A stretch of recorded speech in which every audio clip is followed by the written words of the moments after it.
여가 활동이라는 단어를 들으면 빈둥거리며 아무것도 안 하는 모습을 떠올리기가 쉽다. 그러나 그리스에서는 이를 스콜레, 즉 배움으로 간주한다.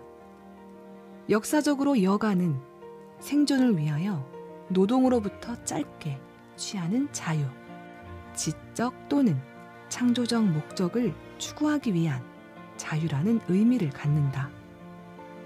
결국 여가 활동은 배우고 익히고 더 높은 차원의 것을 추구하는 활동이라는 말이다. 사회가 발전하고 육체 노동은 줄어들었지만 정신적으로나 영적으로는 훨씬 더 피곤한 사회가 되면서 독서부터 목공예에 이르기까지 다양한 활동이 취미의 범주에 포함되었다. 꽃꽂이나 서예, 시, 작과 같은 활동은 일본의 장군이나 무사들 사이에서 오랫동안 인기를 끌었다. 그 같은 활동에는 힘과 온화함, 고요와 공격 등 서로 상반되는 성질이 쌍을 이루며 공존한다. NBA 챔피언 크리스 보시는 독학으로 코딩을 익혔고, 아인슈타인은 바이올린을, 피타고라스는 고대 그리스의 발연악기인 리라를 연주했다. 존스 홉킨스 의과대학을 설립한 윌리엄 오슬러는 의사의 꿈을 꾸는 의대생들에게 화학이나 해부학이 정신을 갉아먹을 때를 위해 마음의 위안을 주는데 가장 뛰어난 사람, 셰익스피어로부터 평화를 얻어라 라고 조언했다. 독서, 권투, 우표 수집 등 뭐든 좋다.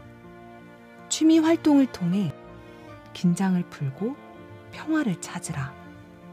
독일의 철학자 요제프 피퍼는 여가에 관한 글에서 한가하게 있는 능력은 인간의 영혼이 지니고 있는 기본적인 힘이라고 했다.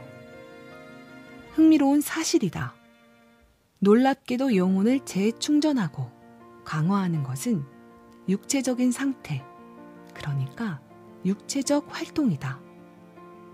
여가 활동은 단지 외적 명분이 없을 뿐 행위의 부재가 아니라 행위 그 자체다.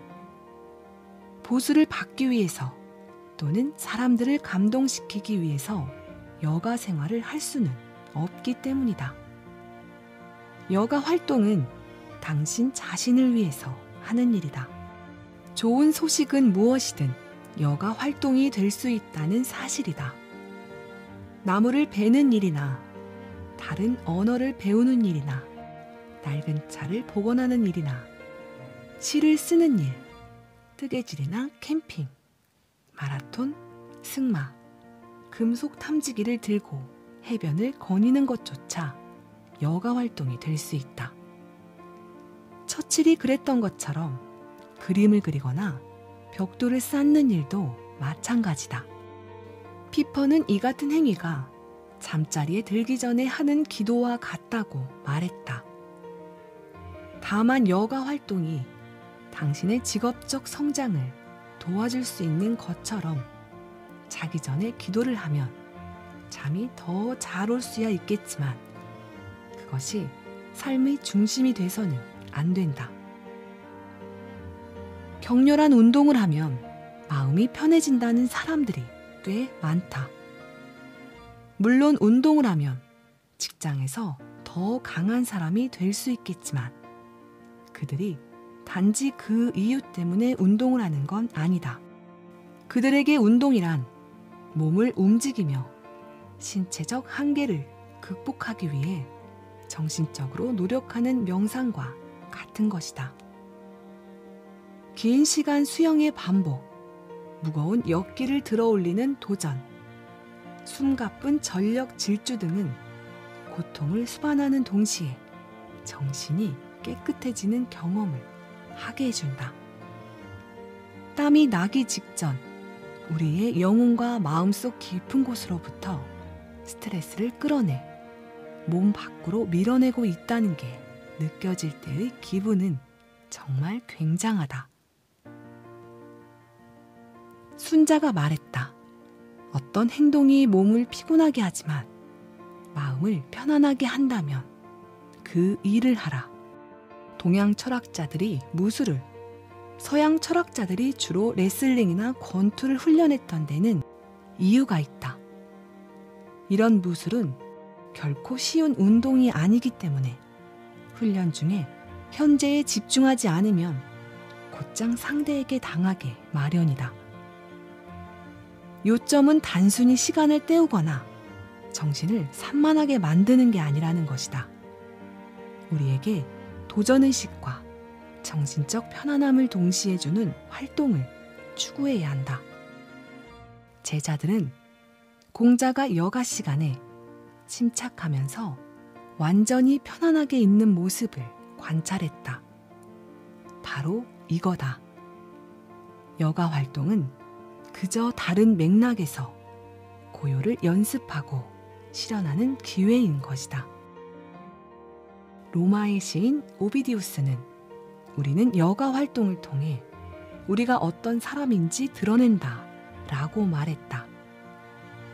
퍼즐 맞추기, 기타 배우기, 조용한 아침에 수렴용 막사에 들어가 앉아있기, 사슴이 나타나길 기다리며 소총이나 활을 안정되게 잡고 있기, 노숙자 쉼터에서 수프 배식하기 등 이런 활동을 할 때 우리의 몸은 바쁘지만 정신과 영혼은 활짝 열린다.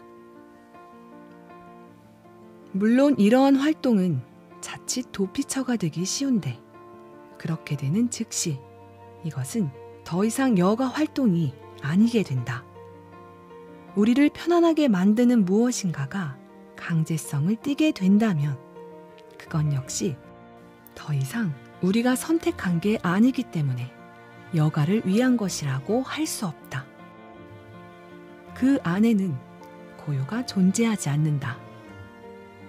여가를 즐길 때 우리는 스스로에게 몰두하고 현재에 집중한다.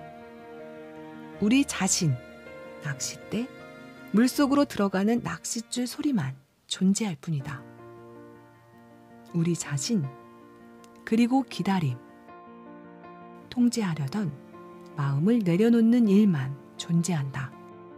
우리 자신, 그리고 지금 배우고 있는 언어를 적은 낱말 카드만 존재한다. 이때 우리에게 필요한 것은 미숙한 초보자의 겸손과 그 과정을 믿는 자신감뿐이다. 우리에게 이 일을 시킨 사람은 아무도 없다. 너무 힘들면 그만둬도 된다. 설사 잘 안 될까봐 두려워서 자신을 속이며 원칙을 무시한다고 해도 뭐라고 할 사람도 없다. 돈이 걸려 있어서 우리를 자극하는 것도 아니고 보상이나 시험이 있는 것도 아니다. 그저 경험하는 게 전부일 뿐이다. 여가 활동을 제대로 잘 하는 것, 현재에 집중하고 마음을 열고 덕 있는 행동을 하고 사람들과 어울리는 일은 생각보다 쉽지 않다. 여가 활동이 일이 되거나 다른 영역, 다른 사람을 지배하도록 내버려둬서는 안 된다. 우리는 우리의 규율과 중용을 반드시 지키며 절제해야 한다. 인생은 균형에 관한 것이지 여기저기로 널뛰는 게 아니다. 너무 많은 사람들이 텔레비전을 보다가 음식을 먹다가 비디오 게임을 하다가 뒹굴거리며 왜 이렇게 지루한지 모르겠다고 푸념하다가 또 일하기를 반복한다. 인생이 혼란스러우면 휴가를 계획하는 일도 혼란스러워진다. 캔버스 앞에 홀로 앉아있기, 독서 모임, 오후 내내 자전거 타기, 나무 베기, 누가 그럴 시간이 있느냐고? 처칠에게 시간이 있었고 글래드스턴에게 시간이 있었다면 당신에게도 분명 시간이 있지 않겠는가? 세네카는 우리가 일에 관해서라면 결과가 불확실한 상황에도 두 발 벗고 나서서 위험을 감수하면서도 여가를 위해서는 단 1분조차 위험을 감수하길 두려워한다고 지적했다. 한가하게 있는 것에 죄책감을 느낄 필요가 없다. 여가 활동은 분별 없는 행동이 아니라 일종의 투자다. 목적 없는 추구에 자양분이 있다. 바로 그게 목적이다. 여가는 우리가 하는 일에 대한 보상이기도 하다. 이상적인 르네상스맨의 모습을 떠올려 보라고 하면 우리는 활동적이고 바쁜 생활을 하고 있으면서도 동시에 무언가를 성취하고 균형 잡힌 사람을 떠올릴 것이다. 자기 자신에 관해 알아간다는 것은 기분 좋은 성공이다. 더 높은 것을 추구하며 성취감과 즐거움을 찾는 것, 그것은 이미 당신에게 있다. 당신을 위한 것이니 망설이지 말고 취하라. 시간을 내어 여가를 위한 규율을 세워보라. 당신은 취미가 필요하고 취미를 가질 자격이 있다. 거기에 고요가 달려있다.